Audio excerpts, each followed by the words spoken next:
de suite,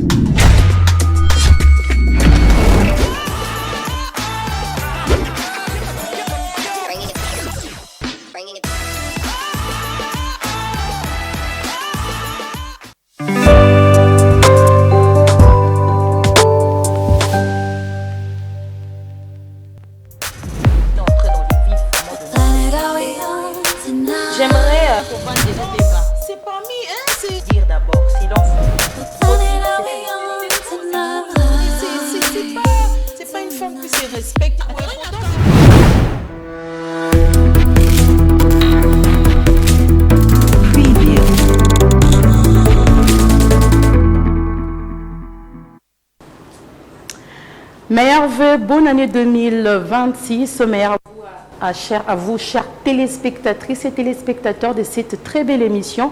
De partout où vous nous suivez, nous vous souhaitons une excellente année 2026 qui va commencer d'ici quelques jours, dans 2 semaines si je peux le dire. Nous allons entrer dans 2026 et là, sous la protection divine, Dieu nous a gardés en bonne santé. C'est vraiment une grande joie, c'est un privilège parce que plusieurs avec qui nous sommes entrés en 2025 ne sont plus déjà de ce monde, ne font plus partie de ce monde et certains sont même sur le lit des hôpitaux. Mais Dieu nous a fait grâce, nous on est en bonne santé et on va entrer sûr et certainement en 2026 en très bonne santé. Pas seulement moi, mais ensemble avec la grande équipe de la Voix de la Femme, les coéquipières de luxe. Là, je vois Madame Naomi Katakou et Madame Jaël. Bonne année à vous. Merci pareillement. Merci.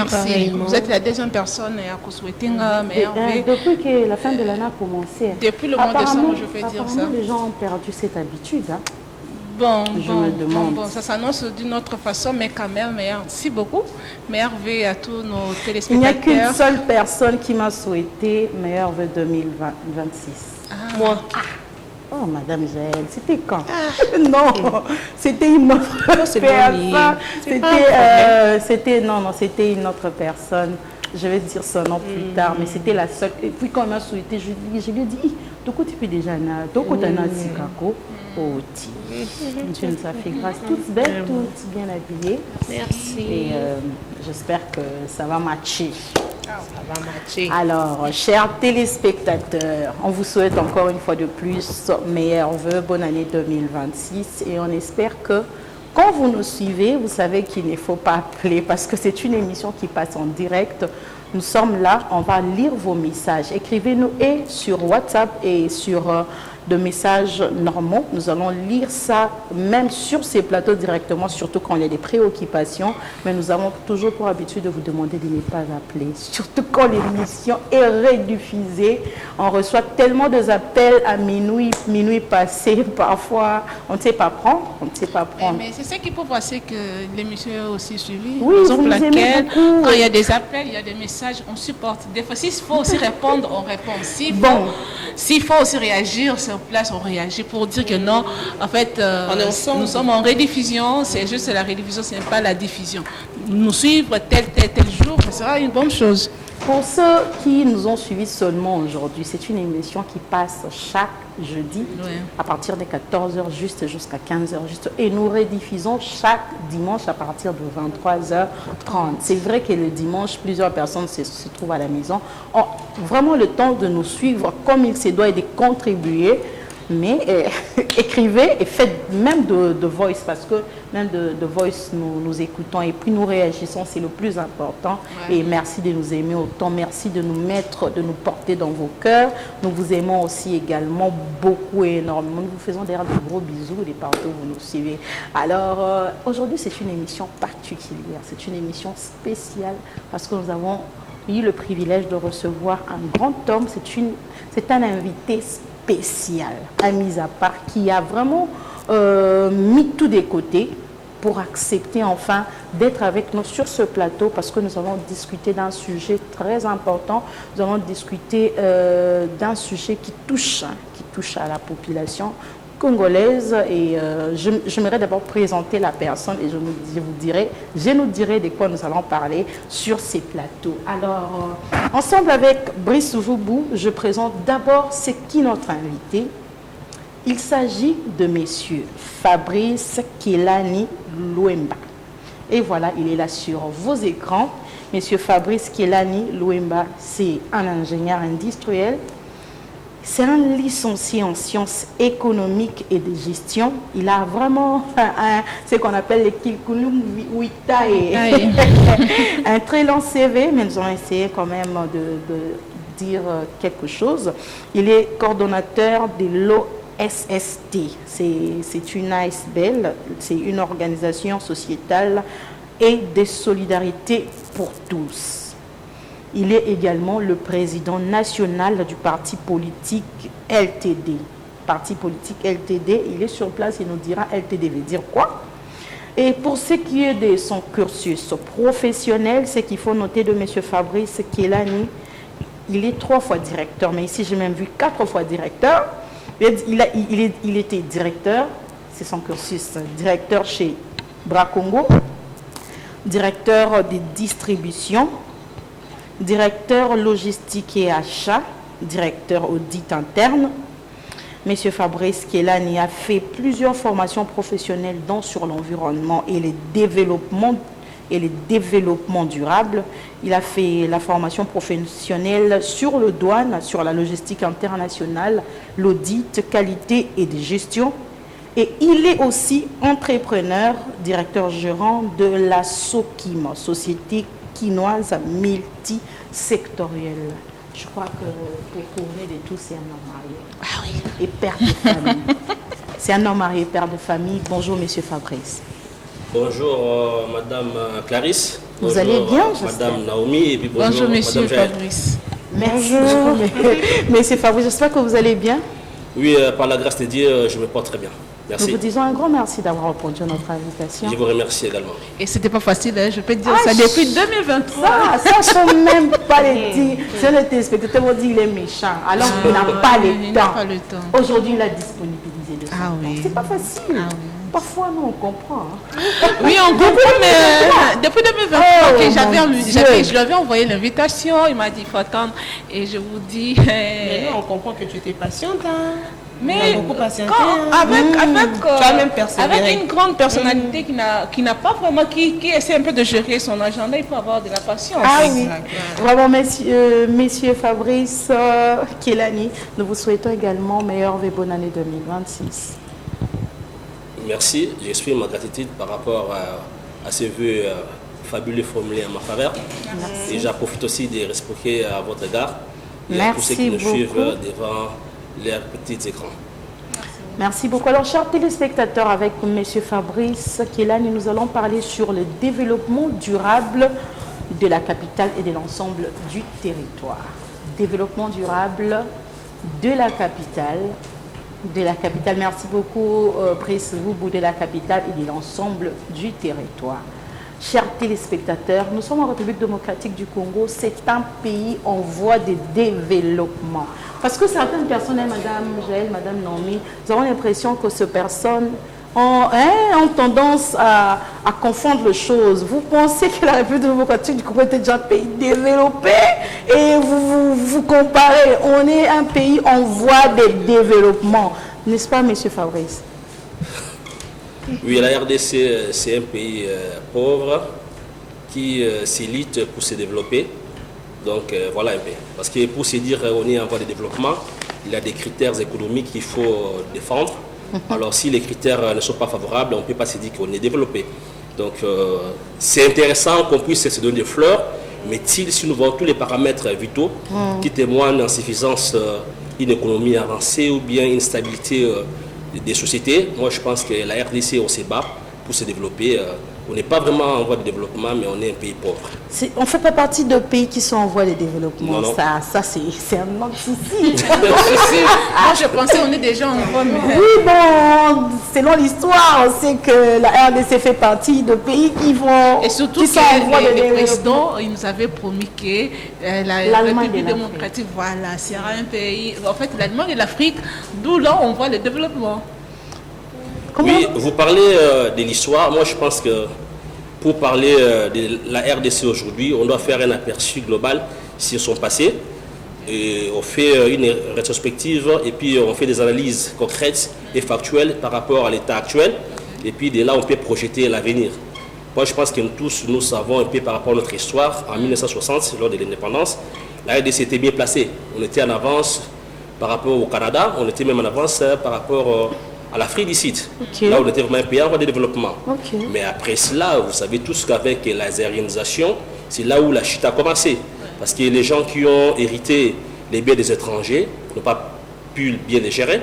C'est ce qui a fait la chute de notre pays. Et jusqu'aujourd'hui, on essaie un peu de sortir de la gouffre, mais on ne tient pas encore le coup parce qu'il y a encore beaucoup de paramètres qu'il faudrait respecter. Il y a encore beaucoup d'efforts à fournir. Donc, dans ces concepts, on s'est dit qu'on est un peu dans les chaos, mais les gouvernements s'engagent toujours et continuent à s'efforcer pour nous sortir de cette souffrance. Donc, c'est un chaos. La RDC, c'est un pays qui se cherche et nous devons travailler tous ensemble. C'est un effort de toute la population parce que nous sommes une grande civilisation. C'est sûr, pas de l'histoire. Déjà à l'époque, on était organisé avec les Roms Congo, les Roms Luba, les Roms Kuba, et ainsi de suite. Déjà, nous sommes un peuple organisé. Donc nous avons des initiations, des initiatives également. Mais nous sommes plongés dans les chaos parce qu'on n'a pas pu gérer toutes les tendances positives que nous avons méritées à l'époque. Donc il y a quand même un aménagement, il y a quand même une amélioration continue à mettre en place pour ressortir et puis avancer. Donc voilà un peu. République démocratique du Congo, un peuple organisé. Ça, c'est vraiment une question d'ailleurs que je ne pouvais pas poser maintenant, mais vous m'avez poussé à la poser. Est-ce qu'il y a une lueur de l'espoir pour la République démocratique du Congo d'être développée? Bon, déjà là, si je peux faire une analyse réelle par rapport au développement, quand on parle d'un pays développé, il y aura même des critères économiques qu'il faudrait avancer. Il y aura même des paramètres directeurs ou bien des éléments de coordonnées réels qui attestent qu'un pays est développé. Parmi, si on peut citer de manière globale, en termes simples, on voit d'abord une économie avancée. Dans l'économie avancée, on voit les industries diversifiées, on voit la technologie des pointes, on voit les infrastructures, on voit les niveaux de vie sociale, on voit l'accès à l'eau potable, l'énergie utilisée, parce que l'énergie aussi fait partie du développement. Donc quand on voit tous ces critères-là, on trouve que nous ne sommes pas dedans. Et aujourd'hui, si on voit en 2024, les PIB de la République démocratique du Congo étaient à 686 dollars. Si on peut faire une comparaison avec nos voisins, par exemple avec la Côte d'Ivoire, les PIB étaient à 6 733 000 dollars. Là, vous parlez sur le taux. Les PIB, voilà. Oui, on parle des PIB annuels par habitant. Ça, c'est en 2024. Donc, voyez-vous, si on voit par exemple la France, les PIB de la France, en 2024, étaient de l'ordre de 39 323 000 dollars. Voyez-vous l'écart. Donc, ça prouve que déjà, au niveau de la production intérieure, il y a un souci. Et nous sommes dans une économie extravertie, donc c'est-à-dire on n'est pas plus de l'extérieur. Parce que nous avons une économie de consommation et non pas une économie de production. C'est déjà une grande faiblesse, ça fait partie des éléments de faiblesse de notre économie. Alors que la République démocratique du Congo a la possibilité aussi de produire. Alors il faut d'abord faire l'analyse par rapport aux points forts et aux points faibles de notre économie. Les points forts de notre économie, nous avons la monnaie, qui est notre monnaie propre, le franc congolais, c'est déjà un point fort. Nous avons la consommation, c'est-à-dire les marchés. La République démocratique, c'est un grand marché, un marché potentiel. Quand on voit déjà Kinshasa avec plus de 17 millions d'habitants, c'est un marché potentiel. Quand on voit toutes les provinces également, on continue à consommer, mais on ne produit pas. C'est parmi les points forts, c'est-à-dire nous avons un marché permanent et un marché potentiel. Bien sûr, on peut dire que non, les pouvoirs d'achat est faible, mais par rapport à la densité, nous avons quand même une possibilité de dire que non, c'est un point fort de l'économie. Et nous avons la jeunesse, parce qu'aujourd'hui, 60% de notre population, c'est une population jeune, donc c'est une opportunité qui soutient aussi l'économie d'un pays. Donc ça, c'est sur les points forts de notre économie. Et parmi les points faibles, il y a la corruption qui détruit notre économie. Il y a les manques de civisme fiscal, c'est aussi un point défaillant qui tue notre pays. Et à part cela, comme j'ai dit, il n'y a pas de production. Donc on s'écale plus sur les exportations parce qu'on n'importe rien. Or à l'époque, on importait des arachides, on importait des huiles de palme, des cafés, ainsi de suite. Mais aujourd'hui, la RDC n'importe plus rien. Et le fait de ne pas exporter, ça fait qu'il y a une crise, il y a un déficit au niveau des taux d'échange.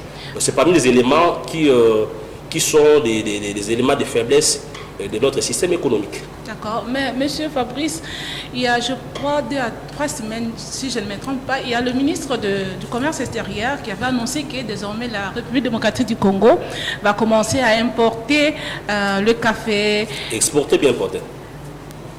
Il a commencé à exporter. Exporter, voilà. Oui. Les cafés, il a cité quelques produits là, que la RDC va déjà par rapport au partenariat avec le pays voisin et sur le plan international. Vous ne pensez pas que c'est aussi déjà une avancée, vu que par rapport au point que vous avez soulevé, parmi les points faibles, il y a déjà une avancée du côté là. Est-ce que vous ne voyez pas que nous sommes déjà vers un pas de développement sur la bonne voie? Parce que vous venez de dire, après l'indépendance, nous sommes tombés après, lorsqu'il y a eu la zanarialisation, alors on n'a pas pu encore remonter comme on était avant. Ça peut être aussi un pas. Vous ne pensez pas? Les pays ne se gèrent pas par des promesses, bien par des projections ou bien des projets, mais par des réalisations. C'est intéressant quand les ministres a une telle vision, quand ils promettent cela, ça nous intéresse nous tous. Il avait dit désormais, mais ce n'est pas une promesse. C'est qui est probant. Oui. Il faudrait voir d'abord quelle est la politique agricole que nous avons dans notre pays. Voilà. Moi, j'ai l'habitude d'assister chaque année au Salon international d'élevage à Rennes, en France. Okay. À chaque fois que je suis là, je trouve certains pays africains, quand ils viennent représenter leur pays ou bien aux opérateurs économiques qui viennent assister, ils viennent acheter les engins. Ils viennent aussi assister à la présentation. On voit aussi certains responsables de leurs entités qui viennent assister à ces salons-là. Okay. Mais je n'ai jamais vu nos ministres. Je ne sais pas s'ils vont la nuit, mais à-t-il la journée, on ne les voit pas. Alors, on est là présents de manière passive. Et on a des projets qu'on a même présentés au niveau du gouvernement, plusieurs projets dans plusieurs domaines qui n'ont pas été mis en exergue, qui n'ont pas été respectés.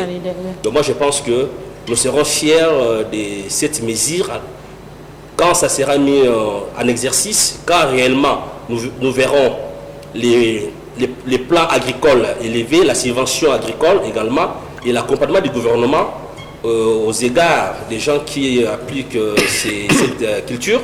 Et à ce moment-là, on pourrait bien dire qu'on commence à exporter. Mais comme c'est un projet, quand ça va porter son corps, nous allons les soutenir. Là, je profite pour vous poser également cette question. Vu que je pense, depuis que le président est à la tête de ce pays, il y a eu plusieurs projets, plusieurs plans, plusieurs opérations, plusieurs programmes, mais qui, après, je peux dire, après 7 ans ou 6 ans, depuis que le président est à la tête, mais il y a, je peux dire, sur 100%, il y a 20%. Je peux citer, il y a eu plusieurs opérations d'abord ici dans la capitale qui ont été établies parce que tout à l'heure, vous avez souligné un point sur l'infrastructure. On prend ces points-là, il y a eu plusieurs projets, plusieurs opérations qui ont été établies, entre autres 100 jours, on ne sait pas quoi encore compter, Kinezobonga, Kinbopeto, tout un consort. Et il y a eu aussi sur le plan, sur l'ensemble du territoire, il y a eu aussi les programmes PDL 145 territoires qui aujourd'hui on ne sait pas est-ce qu'il y a une réussite dans tous ces projets, programmes, plans établis. Est-ce qu'il y a vraiment une avancée dans tout ce qui est comme projet proposé? Je pense que le président de la République, c'est une institution, comme on dit que l'institution président de la République, qui est représentée par Fachi Beton, comme on l'appelle. Lui, personnellement, c'est quelqu'un qui a une vision politique positive. Il a des ambitions réalistes pour le devenir de notre pays. Mais il ne peut pas travailler seul. Lui, c'est un individu. Bien sûr, c'est une institution, mais il doit être accompagné par la population. C'est-à-dire la population doit s'approprier des projets et de la vision du chef de l'État. Et à travers aussi les programmes du gouvernement, à travers les ministres également qui sont là, c'est dans l'ensemble qu'on peut accompagner la vision du chef de l'État. Si le chef de l'État avance son idée maîtresse et qu'au niveau de la population, au niveau des ministères, on ne sait pas s'en approprier, puis mettre cela en place, bien en pratique, carrément on ne peut pas avancer. Donc il y a toujours une idée maîtresse, une idée globalisée, mais sur les plans pratiques, c'est maintenant au niveau des gens qui sont opérationnels, qui sont à l'exécutif, de mettre cela en place. Donc la vision des présidents est généralisée, ça reste théorique, mais au niveau des institutions autres, au niveau de l'exécutif, où on doit maintenant les mettre en pratique. Donc moi je pense qu'il y a une feuille de route que le président peut aujourd'hui donner à son gouvernement, qui n'est pas chapeauté par lui-même, mais si au niveau des réalisations, il n'y a pas de suite, moi je pense que la feuille de route par rapport à son délai n'a pas toujours été respectée. Donc il n'y a pas un échec probant, mais il y aura même certaines mesures d'amélioration, là nous sommes certains, parce qu'il y aura même la volonté de faire. Par exemple, pour laquelle on a parlé toujours de l'IGF, il était là pour accompagner les assauts des chefs de l'État, voir si les plans de faisabilité qui s'étaient réalisés, si les plans de gestion des actifs et des passifs, qu'est-ce qui se passe. Donc dans ce concept, moi je pense qu'il avait la volonté. Le président a la volonté politique de faire, mais au niveau des réalisations, cela revient à la population de rappeler à tout moment les ministères concernés, c'est à la population de rappeler aussi au chef de l'État qui nous a promis ceci, qu'en est-il. Donc il faudrait un état de lieu qui doit se faire à tous les niveaux pour évaluer réellement par rapport aux promesses, par rapport aux targets fixés, qu'est-ce qui a été réalisé, qu'est-ce qui n'a pas été réalisé. Vraiment. Merci beaucoup. Parlons un peu de réalisation et je prends plus le point économique parce que c'est vraiment la base. J'aimerais savoir, d'après vous, monsieur, quelle politique économique pourrait-il stimuler la croissance de notre pays? Pour stimuler la croissance de notre pays, par des techniques simples, il faudrait d'abord créer des richesses, valoriser les compétences au niveau interne. Parce qu'aujourd'hui, je parle par exemple, nous avons des diamants, pas de diamants, pas de l'or, pas de cobalt, pas de coltan. C'est-à-dire, on ne les produit pas au Congo. Ça nous revient, mais quand on parle de la production, ce n'est pas seulement l'extraction. Il faut les transformer. Moi, je pense que le président Félix, à un moment donné, il avait lancé les activités pour la production de l'or dans notre pays. Il a négocié avec les acheteurs de l'extérieur. Avant même la guerre, il avait dit que non, voilà, au lieu d'acheter par des pays voisins, passez par nous-mêmes. Venez coopérer avec nous, qui sommes les propriétaires des richesses en question. Alors, donc, parmi les valeurs ajoutées, pour stabiliser notre économie, nous devrons nous approprier de nos richesses internes, c'est-à-dire faire des productions internes. S'il manque de compétences, nous devons échanger avec l'extérieur pour les échanges des technologies, afin que les entreprises qui achètent nos minéraux puissent investir ici au Congo, s'installer au Congo, donner du travail aux Congolais, transformer au Congo ici également. Ça va nous aider à nous épanouir et puis avoir des richesses et puis avoir de la valeur ajoutée. Parce que quand on exporte des diamants à l'état brut, nous ne gagnons rien. Parce que ceux qui font des bénéfices, ça ne nous revient pas du tout. Mais au moment où ça sera extrait au Congo, produit au Congo, traité au Congo, travaillé au Congo, nous allons maintenant commencer à revendre les matières dérivées. C'est les produits finis.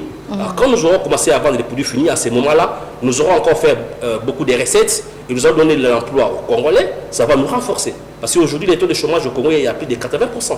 C'est-à-dire, si on doit vraiment être réaliste, on peut dire que nous ne vivons pas du tout. Nous sommes dans la résilience. Donc il faudrait vraiment que les taux de chômage soient stables. Si on peut remonter même les taux de chômage, moi j'ai dit de manière un peu simple, si on peut avoir même l'équilibre de 50%, ça fera du bien parce que tous ces gens-là qui vont trouver du travail vont commencer à contribuer sur l'assiette fiscale. Toutes les entreprises-là qui vont exister vont contribuer à l'assiette fiscale également. Ça sera une stabilité financière au niveau du pays et ça va stabiliser notre économie. Donc il faut aussi valoriser les productions, comme j'ai dit, locales. Par exemple, aujourd'hui, nous importons presque toutes les matières. Alors on peut imposer aux investisseurs qui sont présents ici, les opérateurs économiques, leur dire voilà, vous avez vos supermarchés ici, on vous impose aujourd'hui de vendre dans vos supermarchés des fiscs 60% des produits locaux.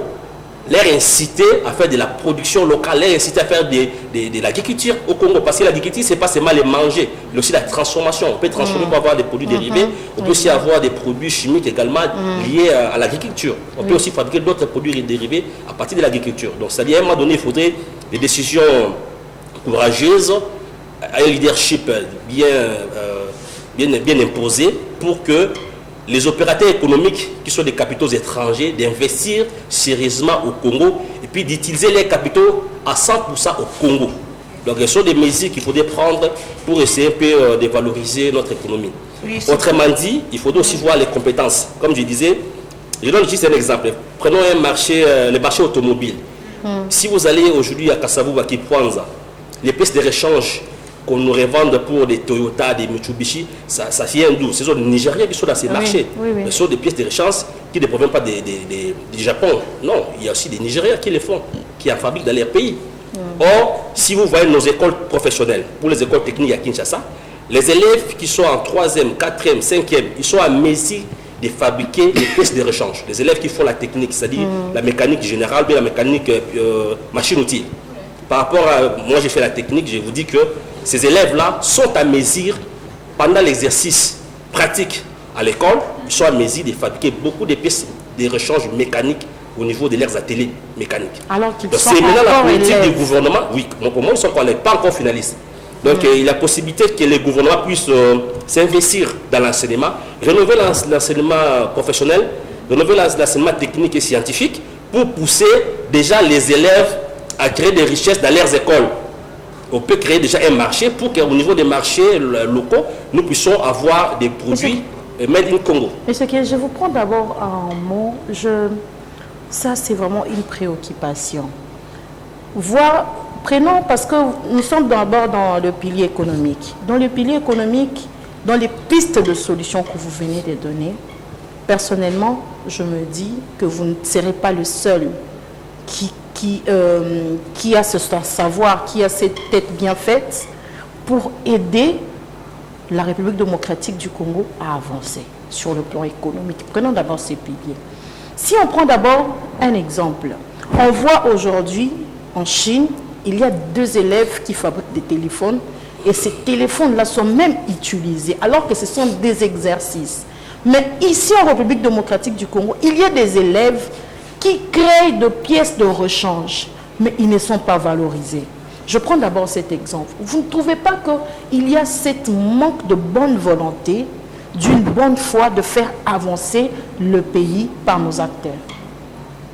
Ouais, ça, je venais de dire tout à l'heure, c'est un problème de leadership. Il faudrait à un moment donné un leadership bien positionné, s'imposer également et donner une feuille de route bien décrite et puis faire des évaluations. Moi, je pense qu'au niveau de l'enseignement supérieur et universitaire, il faudrait y travailler encore pour voir comment assister les écoles. Parce qu'aujourd'hui, quand on voit les écoles techniques, les anciennes écoles techniques que les Belges, qu'on a hérité des Belges, par exemple, on peut prendre Iti Gombe qui est ici à côté, on prend Iti Njili, il y a plusieurs écoles comme ça, Iti Kitome, ça, il y a plusieurs écoles que les Belges nous ont laissées. Déjà, nous, quand nous étions élèves à l'Iti Gombe, nos collègues qui étaient en mécanique, dans leur atelier, ils étaient à mesure de fabriquer plusieurs pièces. Moi, personnellement, quand j'étais en 3e électricité, on avait un cours qu'on appelait atelier d'ajustage. Quand on allait dans cet atelier d'ajustage, nous travaillions et nous avons créé des pièces. Alors, si déjà à ce niveau-là, on avait 15 ans, on était à mesure de créer des pièces, pourquoi pas aujourd'hui de rester dans cette continuité et qu'on puisse s'engager réellement, que les écoles techniques aient des ateliers. Parce que beaucoup d'écoles techniques n'ont pas d'atelier.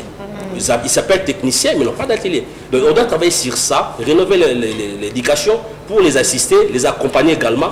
Comme ça, dès qu'ils finissent les écoles, ils continuent maintenant à fabriquer des pièces. Ils sont à mesure de les faire. Même les dispositifs électroniques, nous sommes à mesure de les faire au niveau des élèves qui font l'électronique. Ils sont intelligents. Ils sont à mesure de les faire, mais il faut les accompagner. Le devoir revient à qui? Mais c'est l'État, c'est la politique du gouvernement. C'est le gouvernement qui doit s'imposer. Que voilà, par rapport à l'enseignement, je dois les rénover, je dois les encadrer, je dois les assister, je dois les accompagner dans tous les ressorts. Et puis faire aussi des compétitions pour voir des têtes bien faites. Aujourd'hui, on voit au niveau culturel, nous sommes bien avancés. Il y a toujours des concours de danse, des concours de chant également. Aussi faire des concours scientifiques. Il n'y a pas aussi des rapports qui il n'y a pas l'évaluation. Il a parlé justement de ça. L'évaluation et puis rapport, je vais prendre un exemple. À chaque fin de l'année, les établissements doivent faire un rapport au niveau du ministère et puis le ministère ramène ça au niveau de groupe pour évaluer aussi, pour organiser aussi des évaluations, voir qui sont des élèves qui ont vraiment des têtes bien faites, je ne sais pas. Ça peut être aussi une idée. Mais déjà, il faut voir au niveau des investissements, est-ce que les écoles là sont bien investies? Est-ce qu'ils ont des ateliers? Est-ce qu'ils ont des matériels appropriés pour arriver à cela? Moi, je parle par rapport à mon expertise, mon expérience. Okay. Mais nous savons que d'autres écoles techniques qui se disent techniques, ils sortent des élèves techniciens, mais qui n'ont pas ce niveau de les faire parce qu'ils n'ont pas de matériel. Donc, il faut les accompagner, il faut les assister. Il faut des matériels didactiques. Ce sont des matériels didactiques qu'il faut mettre à disposition des écoles au niveau des élèves, des professeurs également, les former également pour que nous arrivions à ces stades. Ce n'est pas si grave. Au moment où ça se faisait déjà, moi je pense qu'il y a toujours possibilité de le faire et de les refaire encore mieux. Moi, je pense que la difficulté vient même du développement par rapport à l'électricité, même dans notre pays. Comment on peut parler de techniciens, de matériel, tant que dans notre pays, nous avons un problème d'électricité. Et si on peut aussi améliorer ça pourra aussi aider. Parce que nous voyons, il y a des élèves qui font la scientifique et tout, mais ils sont là, les matériels sont là, mais il n'y a pas de matos. L'accompagnement de Jaha est un problème. Au Congo, on ne peut pas parler qu'on a un problème d'électricité comme énergie. Moi, je pense qu'on a un problème de gestion de notre énergie électrique. C'est ce qu'il faut parler. Voilà. Parce qu'aujourd'hui, nous avons des centrales hydroélectriques, des Linga, qui peuvent au moins alimenter toute l'Afrique. Il y a certains groupes qui étaient en panne. Merci au président Fachi parce que là, il vient de réparer d'autres groupes qu'on a mis en alimentation. Lors de son discours à la nation, il avait bien dit que voilà, il va encore augmenter sa puissance de desservissement. C'est déjà une bonne affaire. Moi, je pense qu'il faudrait des plans de gestion pour améliorer d'abord la production d'énergie électrique, travailler sur les énergies solaires, travailler sur, comme je dis, l'énergie verte et l'énergie bleue. C'est-à-dire qu'on doit travailler sur ça pour que nous puissions avoir une stabilité électrique. C'est-à-dire, moi je pense qu'au niveau de la SNEL, il faudrait à un moment donné aussi sous-traiter des services. Vous voyez, avec la ligne qu'on a créée spécialement, avec les systèmes des prépayés, des systèmes de pratiques prépayés. Ça, il faut oublier. Non, il ne faut pas dire que c'est cher. Échec, je dis. Bon, je ne sais pas si c'est un échec parce que je ne maîtrise pas du tout. Dans d'autres coins. Moi, je pense que dans certains coins, avec les systèmes des factures prépayées, ils ont un courant qui est permanent. Ils ont un courant qui est permanent. Mais autre chose. Monsieur Fabrice, c'est pas un courant permanent, s'il vous plaît, puisqu'on parle. Dans plusieurs coins, le courant prépayé est très instable.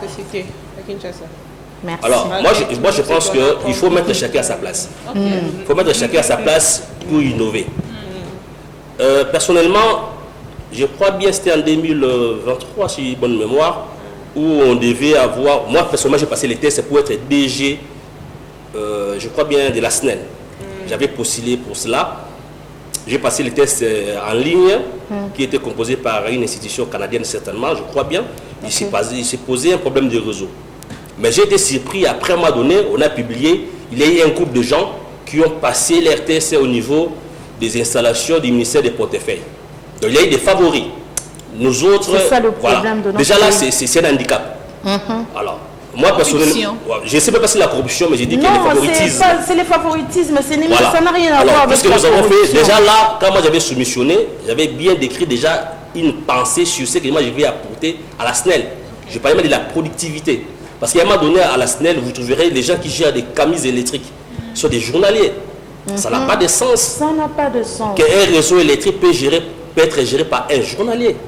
Et il fait des bêtises. Et puis il y a un problème de surcharge des réseaux. Il surcharge comme à un moment donné, il faut surdimensionner les réseaux. Mais comment surdimensionner au moment où on ne sait pas faire l'état des liens sur les consommations? Justement. Pourquoi? Parce que nous avons des installations anarchiques que la SNEL elle-même ne maîtrise pas. Mais il y a aussi l'indiscipline de la population. La population doit être disciplinée pour éviter que moi j'ai mon installation, moi partager les circuits avec les voisins.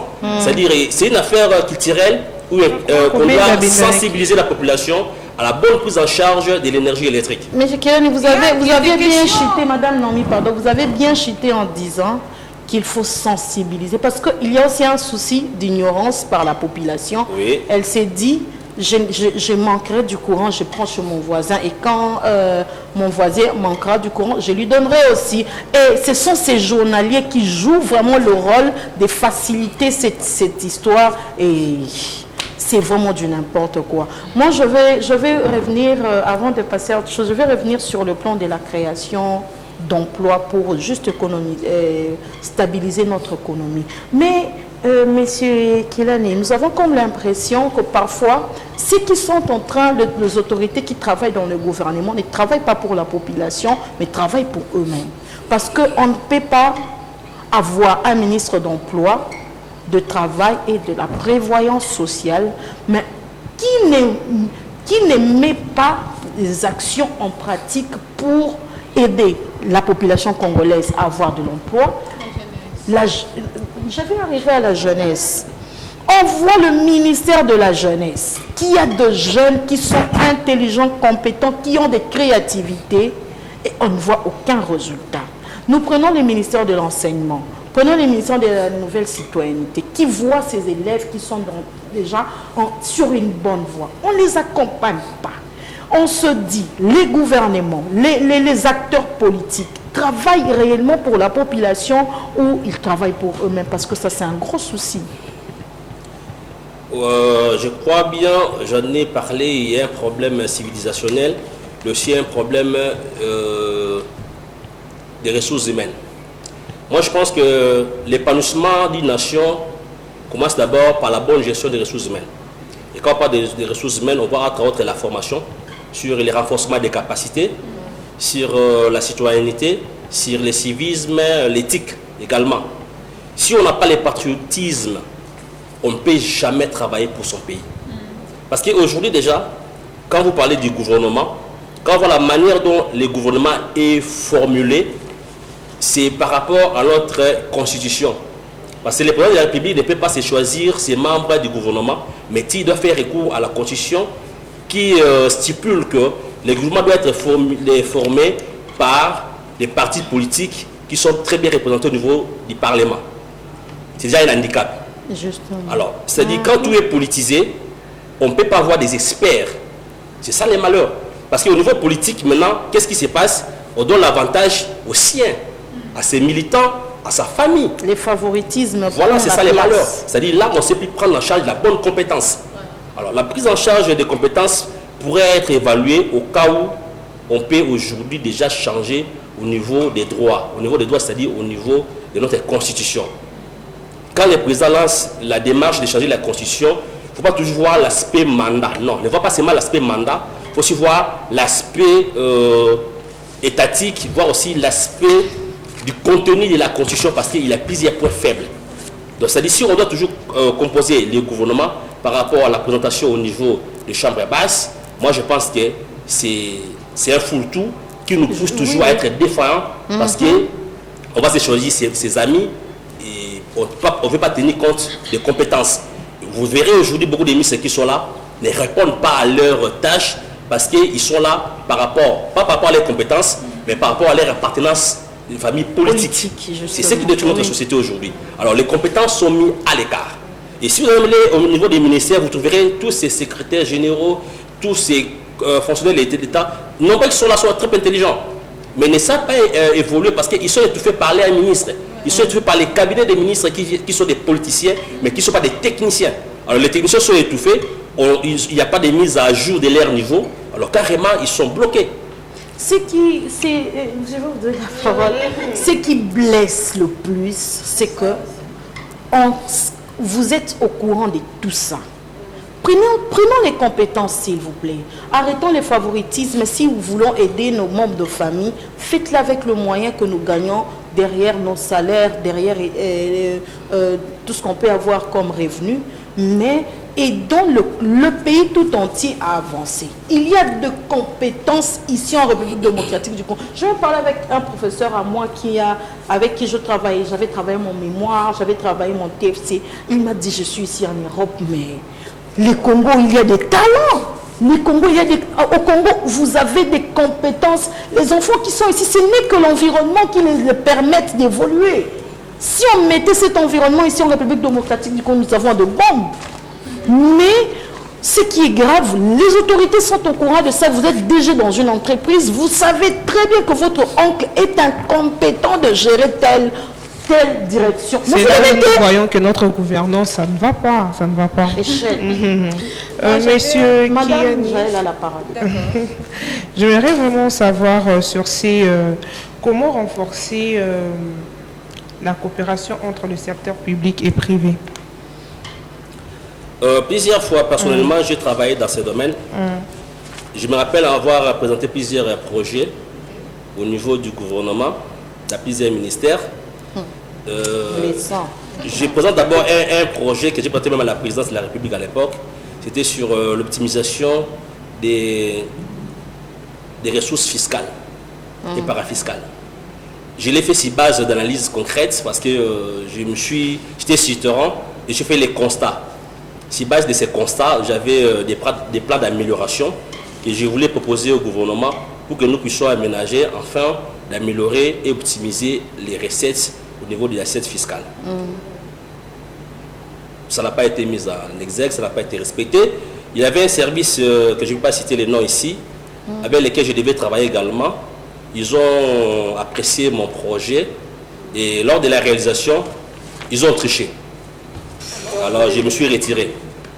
Donc c'est pour dire que la coopération entre le secteur privé et étatique pose problème parce qu'il y a un problème d'hommes. Justement. Comme on dit, je continue à dire qu'il y a un problème d'hommes. Donc ça vaut la peine qu'à un moment donné, qu'on puisse mettre nos compétences en avance et non pas nos appartenances politiques ou nos appartenances ethniques. Et si nous arrivons aujourd'hui à valoriser les intelligences internes au Congo, nous serons supérieurs par rapport aux plusieurs pays en Afrique. Tel que vous avez souligné par rapport au niveau des titres. Aujourd'hui, on dit que notre renseignement, c'est un peu bâclé, mais c'est quand même un enseignement qui peut nous aider aujourd'hui à œuvrer aussi ailleurs. Moi, j'ai des enfants qui étudient à l'extérieur du pays, tous qui sont meilleurs. Pourquoi? Parce qu'ils ont eu des bonnes bases ici au Congo. C'est-à-dire notre enseignement, si il est aujourd'hui rénové, moi je pense que nous avons des compétences que nous pouvons toujours mettre en place et puis changer des choses au pays. Donc c'est-à-dire l'État, disons, le gouvernement a plusieurs points à améliorer. Il faudrait qu'on prenne des décisions courageuses. Il faut qu'il y ait quand même des ateliers de travail avec le secteur privé par secteur.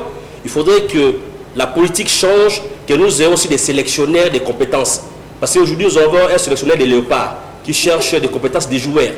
Il va dans tous les pays chercher comment les joueurs évoluent, ainsi de suite. C'est ça un peu les sélectionneurs au niveau national pour les léopards, pour le football. Là, c'est justement, Alors, de la même manière, on peut aussi les faire aujourd'hui avec les compétences scientifiques et techniques. Nous avons vu d'autres équipes de volley, je crois handball aussi. Ce qui a très bien évolué au niveau international parce qu'on a bien sélectionné nos joueurs qui sont à l'étranger. Donc aujourd'hui, il faudrait que les ministères des numériques, je crois bien, numérique, ministère des Affaires étrangères, ministère des coopérations extérieures, ainsi de suite, même l'enseignement supérieur universitaire, chercher un sélectionnaire pour voir qui sont les Congolais qui œuvrent ailleurs. Et favoriser également les bourses de titres. Parce qu'avec les bourses de titres, nous aurons aussi des compétences de l'extérieur vers chez nous. C'est-à-dire on pousse nos élèves qui sont performants à aller étudier à l'extérieur et revenir avec la nouvelle technologie. Donc ce sont des éléments qu'il faudrait travailler. Voilà. Alors là, j'ai une question très pertinente pour vous, M. Kilaïn, excusez-moi. Quelles réformes politiques sont nécessaires pour une meilleure gouvernance? Parce que là, on comprend qu'on gouverne mal. La meilleure disposition reste d'abord le changement de la Constitution. Lors des changements de la Constitution, il faudrait... C'est que le tout Congolais refuse. Voilà. Non, il ne faut pas refuser. Les politiciens voient que les mandats des chefs de l'État. Il faut oublier ça. C'est la seule clé. Pas seulement ces points-là. Et on manipule la population derrière ça. Il faudrait changer la Constitution, faire participer tous les experts dans tous les domaines pour que nous puissions inscrire tout cela, pour que nous ayons une base juridique sur le développement de tous les États de notre pays. Nous devons arriver à changer point par point dans tous les domaines scientifiques, techniques, sociaux, également culturels, pour que nous ayons des bonnes bases qui vont propulser les activités et les actions du gouvernement ainsi que les activités, des actions sociales. Donc il y a vraiment à travailler parce que c'est un élément clé qui aujourd'hui bloque le développement parce que nous tous nous sommes verrouillés, nous sommes blindés dans un système qui a été défini par sentiment. Merci beaucoup, M. Fabrice. Il y a un téléspectateur qui m'a écrit, il demande si vous êtes pour ou contre le gouverneur de la capitale. Bon, personnellement, je ne suis pas là pour juger le gouverneur actuel, parce que moi je pense que la gestion de l'hôtel de ville, c'est une gestion qui doit être faite sur base d'une feuille de route, sur base d'un planning quelconque. Le gouverneur qui est là, je ne sais pas par rapport à sa feuille de route, est-ce qu'il est positif ou bien négatif? Là, je ne sais pas le juger parce que ce n'est pas moi qui l'ai placé, ce n'est pas moi non plus qui donne la feuille de route. Mais par rapport au constat, si vous pouvez constater, on dira qu'aujourd'hui, Kinshasa, c'est une ville qui est mal gérée. Pourquoi on le dira? Par rapport à ce que nous trouvons sur le terrain. Il y a un problème de gestion des espaces, il y a un problème de salubrité, il y a un problème de gestion des déchets, il n'y a pas de recyclage. Il y a même des projets. Moi, personnellement, notre ONG, on a présenté un projet à l'hôtel de ville. Mais nous n'avons jamais été rappelés pour dire qu'est-ce que vous voyez par rapport à ces projets. C'est un projet de développement durable pour la ville de Kinshasa. C'est-à-dire qu'on ne demande pas l'argent, mais on demande l'accompagnement. Parce qu'il y a des choses qu'on ne peut pas réaliser sans l'accompagnement du gouvernement ou bien du gouverneur. Pourquoi? Parce que, par exemple, s'il faut avoir des décharges, il faut un espace qui doit donner cet espace-là. Moi, je pense bien au niveau des recyclages. Nous devons maintenant rendre économiques nos déchets. On doit les économiser. La possibilité de les transformer, les PET, voilà, les PET là, on peut les transformer en pavé écologique. Et la possibilité, s'il vous plaît, monsieur Kelani, s'il vous plaît, je vous prends un mot. Ce que vous êtes en train de dire, vous savez même que même pour le projet, vous savez qu'il y a même le favoritisme, même dans ce domaine.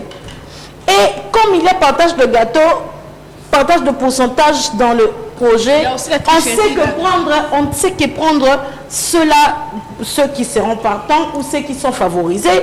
Et ce qui est grave, vraiment, je vous ai un peu coupé la parole pour dire depuis combien de temps on les dit que ces déchets, c'est de l'argent qu'on est en train de jeter. Et les gouverneurs avant d'être gouverneurs, ils étaient conseillers. Et aujourd'hui, les gouverneurs, mais ils pouvaient même commencer par là.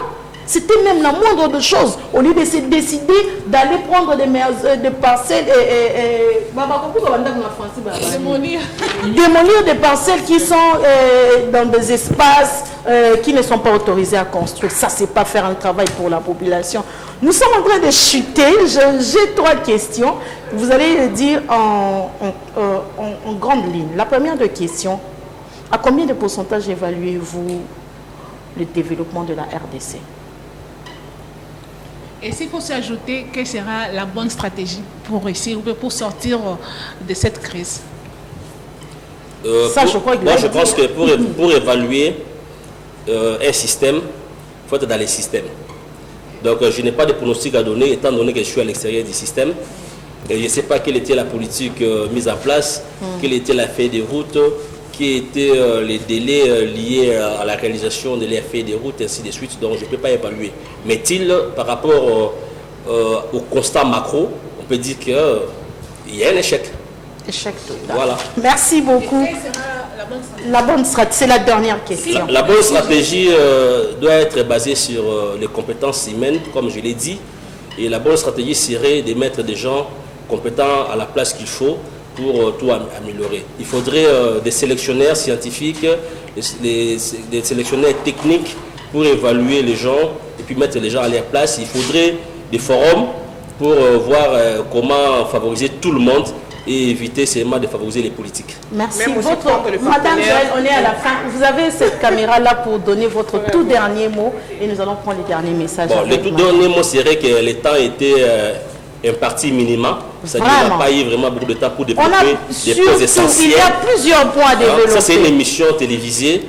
Moi, je pense qu'il faudrait organiser des ateliers de travail, des forums, des conférences également. Ça va nous permettre au moins d'associer tout le monde, les scientifiques, les techniciens, ainsi de suite, les politiques, pour qu'ensemble nous ayons des décisions qu'on pourrait réaliser, présenter des mémos également au niveau du gouvernement et les assister également. Merci beaucoup, monsieur Fabrice Kelani, madame Jeanne. Vous avez les tout derniers mots avant de chuter. Important de chaque jeudi. Qui regarde de bienfaits pour votre santé. Vraiment,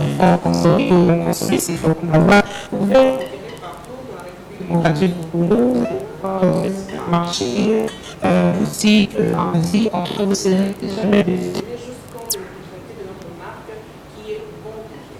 Merci beaucoup, Madame Jaël Kaïba, Madame Naomi Katakou. Alors, chers téléspectateurs, vous avez compris avec nous qu'on n'a pas pris tous les aspects. Il y a plusieurs piliers, il y a plusieurs aspects à aborder sur ce sujet, mais malheureusement, le temps nous fait défaut. Nous allons nous organiser pour revenir sur ça et vraiment parler dans les plus amples détails. Alors, nous sommes à la fin de cette émission. Nous disons un grand merci à Madame Anna Makeup qui nous a maquillés, elle nous a sublimés pour cette émission. Un grand merci à Djibril Bakamba qui était derrière toutes les caméras aujourd'hui. Il a travaillé tout seul. Félicitations à toi, Djibril Bakamba. Un grand merci à Brice Voubou qui était du côté de la régie, à la réalisation. Et un grand merci à vous, chers téléspectateurs, de nous avoir suivis. Nous souhaitons un joyeux anniversaire à Madame Ginelle Pezo, la combattante de la presse congolaise. Nous te souhaitons le vœu de bonheur, de paix et de prospérité. Que le Seigneur te fasse grâce. Alors, nous sommes à la fin. Un grand merci à Madame Sarah Kindela qui a supervisé cette émission. Si on peut se tenir debout, alors, chers téléspectateurs, nous sommes à la fin. Vous allez nous suivre en rediffusion le dimanche à partir de 23h30 et nous allons revenir le jeudi prochain. C'est le jour de la Noël. Nous serons ensemble avec vous et à très bientôt. Ciao.